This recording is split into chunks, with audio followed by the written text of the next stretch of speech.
नमस्कार। आप इस वक्त इंडिया न्यूज का digital platform India news national देख रहे हैं। मैं हूं आदित्य चौहान।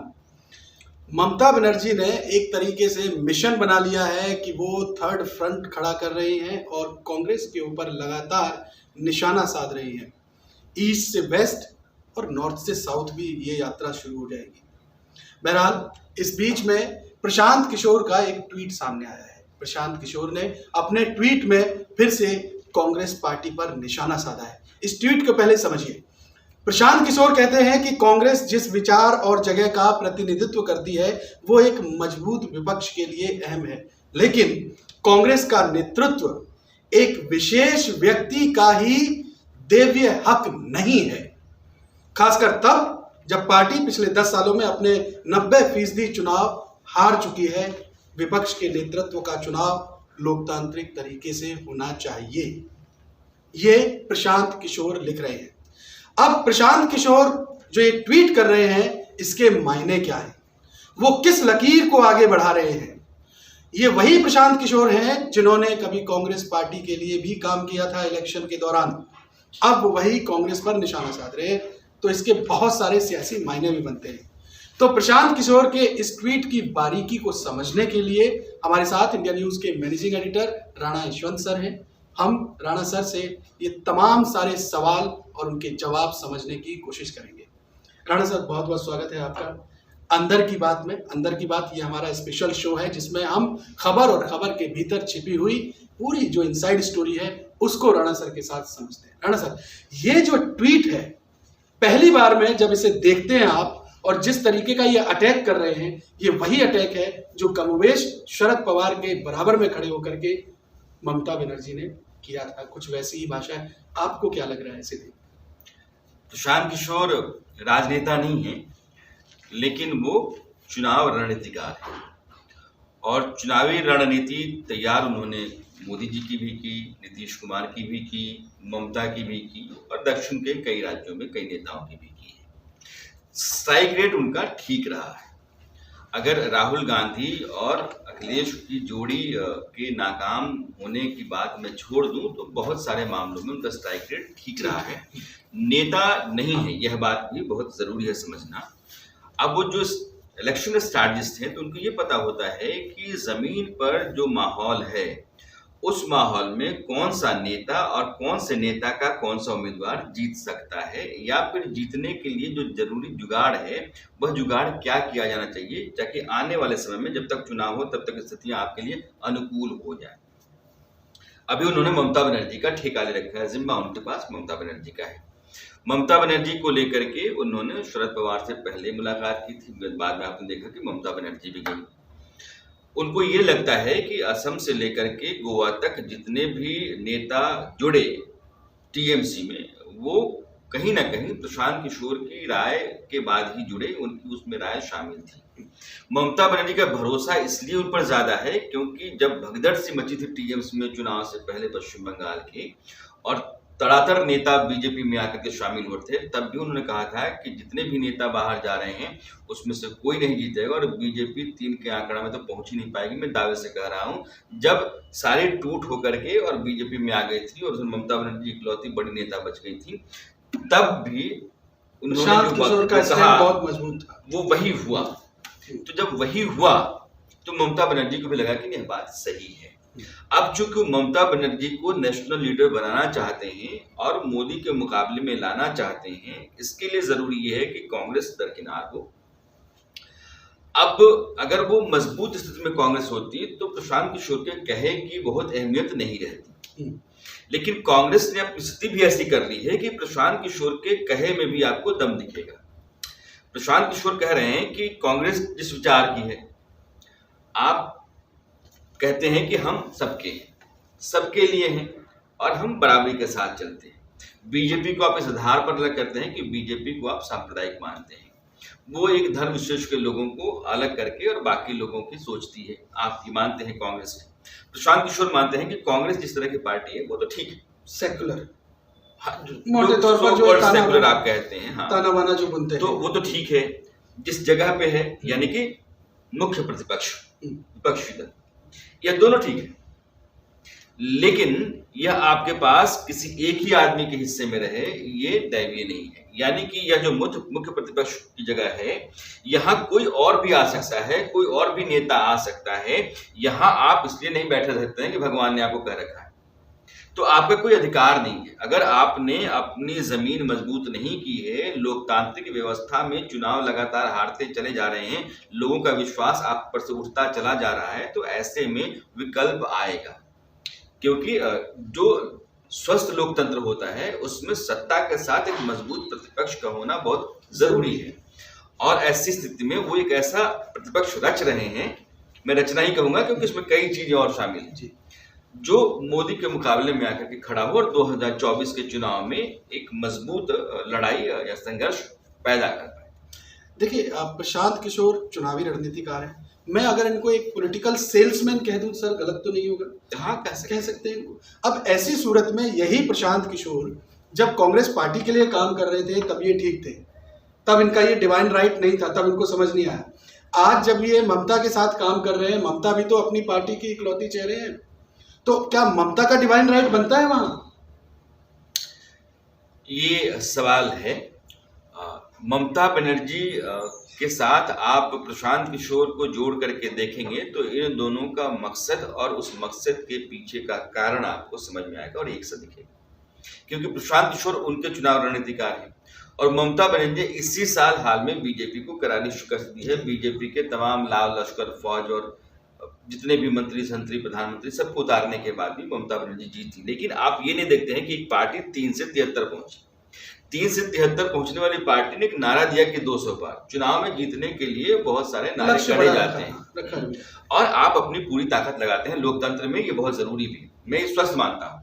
बीजेपी हैदराबाद के लोकल चुनाव में जाकर के पूरी ताकत लगाती है, अमित शाह भी उतर जाते हैं, तो मुझे लगता है कि ये जरूरी है। लोगों का भरोसा स्थानीय स्तर के चुनाव में भी पैदा हो और वहां भी वो उस संजीदगी से लगे। तो यह जो प्रशांत किशोर की अपनी जो चुनावी रणनीति है ममता बनर्जी के लिए, अब चूंकि मामला ममता का नया है तो लोगों के जहन में ममता है और प्रशांत किशोर कहीं और है नहीं, उनके पास क्रेडिट ममता की जीत का है। तो उनका जो सर्टिफिकेट है वो ताजा है, ममता की जीत ताजा है। तो अभी ताजा माल जो होता है वो बाजार में जल्दी बिक जाता है, बजाय कि आप पीछे जाकर कुछ उठाएं। तो वो जाएं कहें कि हमने तो ये जीत दिलाई थी, तो मोदी जी को 2014 में जीत दिलवाई थी। तो जल्दी, क्योंकि आप कहें 6 साल गुजर गया, 6 साल में समाज बदल गया, लोगों की राय बदल गई है, जमीन पे बहुत पानी निकल गया है। इसलिए मुझे लगता है कि प्रशांत किशोर अपनी जो जगह है और अपनी प्रासंगिकता, जो सिग्निफिकेंस उनका है कि वो बने रहे और उनकी पूछ बनी रहे, और ममता बनर्जी बंगाल के बाहर दिल्ली तक अपना सपना पूरा कर पाए या सपना उस वहां तक पहुंचने का देख पाए, ऐसी गुंजाइश भी बना सकूं, ताकि ममता बनर्जी की भी तो, उनका भी तो मन होना चाहिए। तो उनका मन बने, इसके लिए मैं माहौल तैयार करूं, तो वो तैयार उन्होंने किया है। ममता बनर्जी का मन उन्होंने बनाया है, ममता बनर्जी के पास कारण है उन पर विश्वास करने का।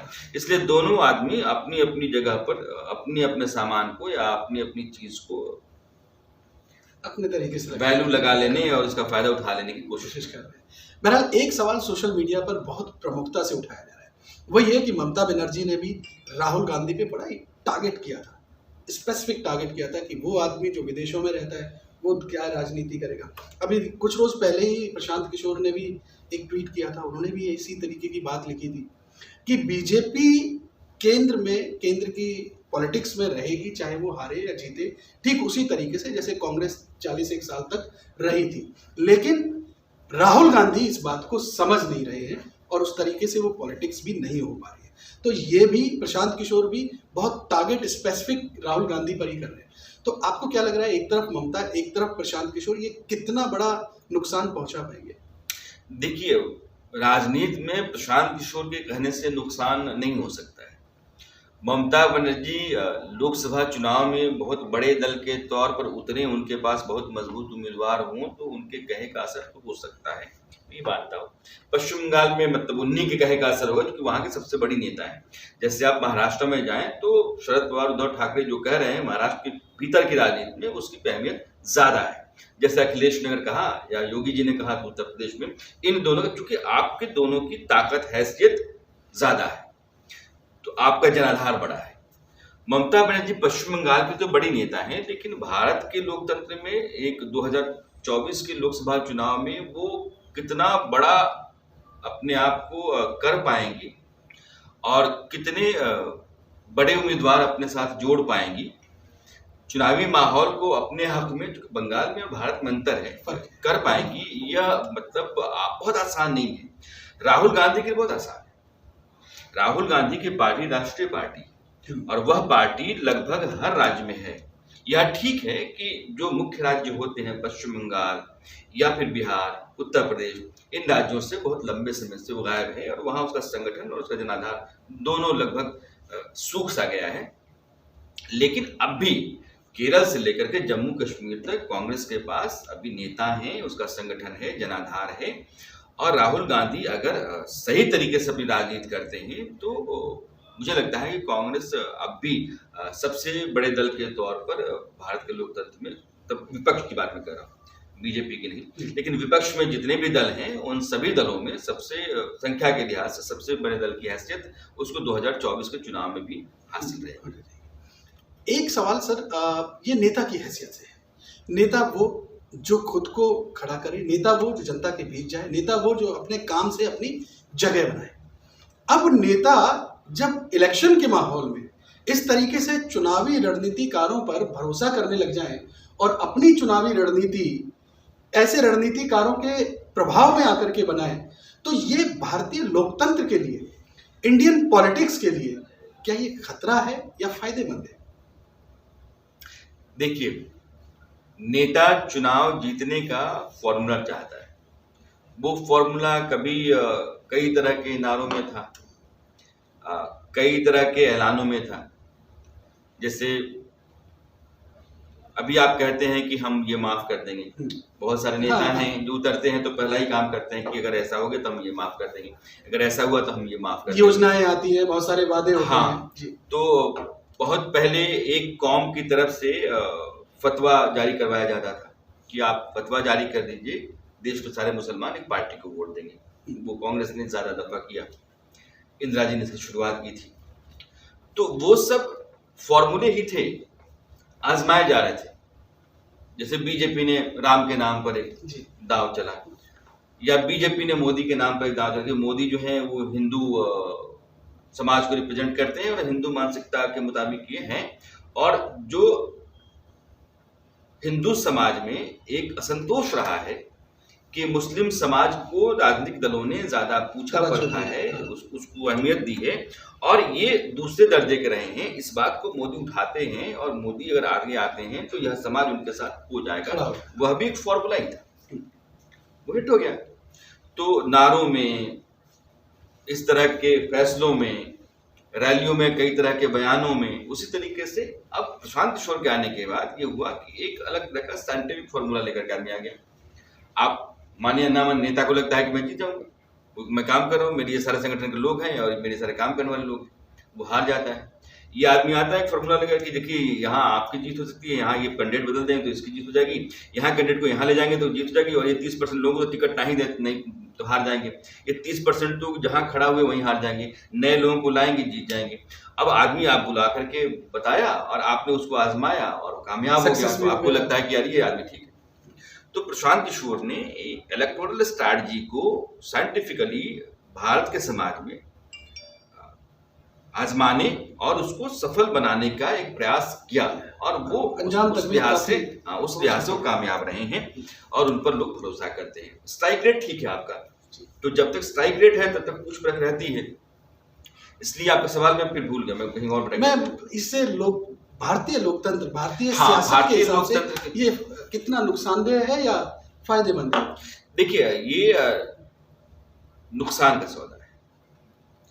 भारतीय समाज जब सजग होने लगता है, समाज का राजनीतिकरण और राजनीति का समाजीकरण, यानी कि जो नेता है वो समाज के भीतर ज्यादा रहे, सक्रिय रहे, और समाज राजनीति को लेकर सक्रिय रहे, इस तरह का माहौल जब बनता है तो वो ज्यादा प्रगतिशील लोकतांत्रिक समाज होता है जी।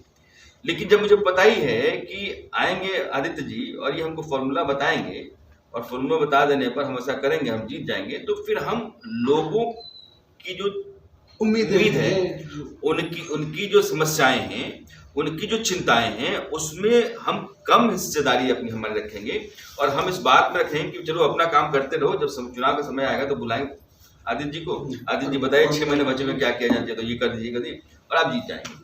तो इससे ये खतरा है कि इसमें लोग का जो हित है वो कहीं हाशिए पर जाता है, और समाज में जो सत्ता है वो एक अलग तरह का रास्ता अख्तियार करके और कुर्सी तक आ जाती है। जो बात आप इतने खुले कंठ से हमारे व्यूअर को समझा रहे हैं सर, ये बात क्या हमारे नेताओं को समझ में नहीं आती कि एक प्रशांत किशोर जो अपनी एक कंपनी चलाता है, पैसे कमाता है इस पूरी खेल के लिए, वो आकर के पहले कांग्रेस में काम करता है, फिर वो जाकर के कांग्रेस के विरोध में काम करता है। तो जब वो कांग्रेस के साथ काम कर रहा होगा तो वो उसके प्लस और माइनस सारे बड़े गहराई से समझेगा, वही जाकर के फिर दूसरी पार्टी में काम करेगा, फिर इनके लिए नुकसान करेगा।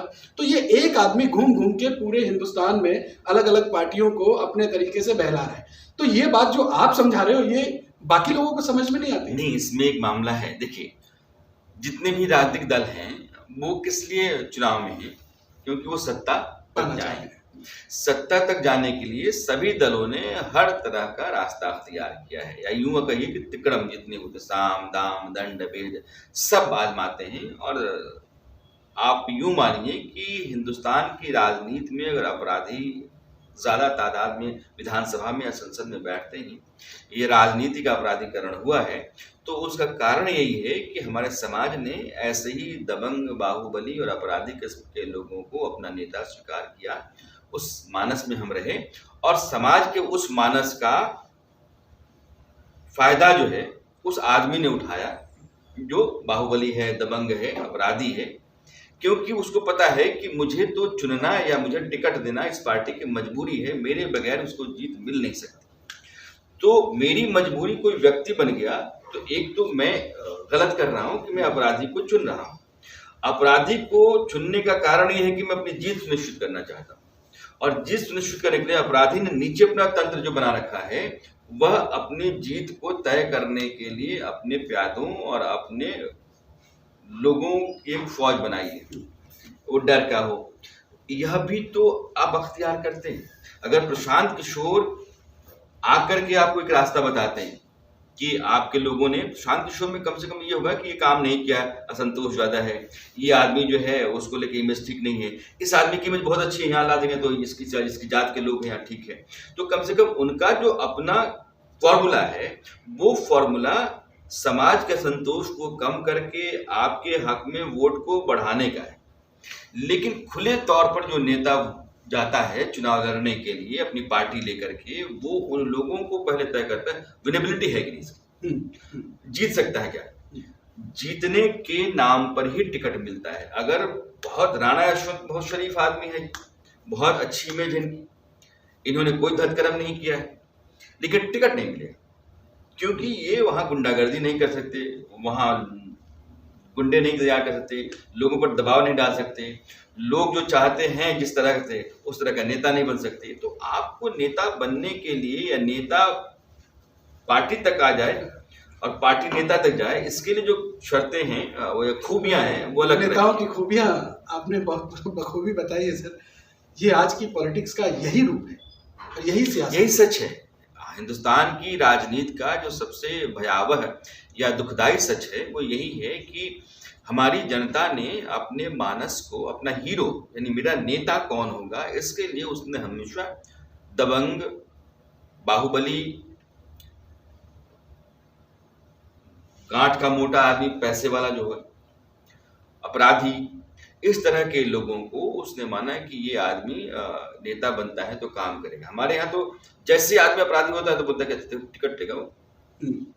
अब ये टिकट लेना जो है उसकी जो पहली बुनियादी शर्त है वो ये है कि यह जीत सकता है, क्योंकि यह खून खराबा, सब लाठी डंडा, जुर्म, हत्या सब कर सकता है, तो यह जीत सकता है। जहां तक जाना है वहां की व्यवस्था स्वीकार कर लेती, वहां रोक बहुत जरूरी है। इसलिए कई बार ये होता है कि इलेक्टोरल रिफॉर्म्स में वैसे लोगों को जिनके खिलाफ चार्जशीट हो गई उनको चुनाव लड़ने से रोक दिया जाए। चूंकि किसी भी कोर्ट ने आपके खिलाफ चार्जशीट फाइल की है या कोर्ट में चार्जशीट है, इसका मतलब यह है कि आपके पास आपके खिलाफ मामला है।